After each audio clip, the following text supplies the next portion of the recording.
अस्सलाम वालेकुम friends, welcome back to my channel Laiba health tips. Friends, आज मैं आप लोगों के साथ गुलाबी और गोरी रंगत के लिए डॉक्टर काशिफ का आजमूदा टोटका शेयर करने जा रही हूँ। फ्रेंड्स, गोरी और निकरी रंगत हर इंसान चाहता है। आज मैं आपको बहुत ही अच्छा फेस पैक बनाने के बारे में बताऊंगी, जिसके इस्तेमाल से 15 मिनट में ही आपके चेहरे पर कुदरती निखार आएगा।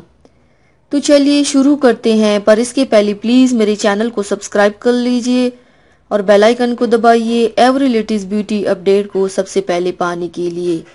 इसके लिए आप लोगों को चाहिए, बर्तन में 1 चम्मच दूध डालें, 1 चुटकी ज़ाफ़रान डालें और 1 चुटकी संदल पाउडर डालें। अब इन तीनों को अच्छी तरह से मिक्स कर लें। मिक्स करने के बाद इसे चेहरे पर रुई की मदद से लगाएं।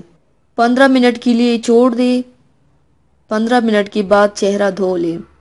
1 हफ्ते में ही आपकी रंगत गोरी और गुलाबी हो जाएगी इंशाल्लाह। तो व्यूवर्स, थैंक्स फॉर वॉचिंग। मेरी वीडियो को लाइक और शेयर ज़रूर कीजिएगा। मिलते हैं एक और नई वीडियो में, तब तक के लिए अल्लाह हाफिज़।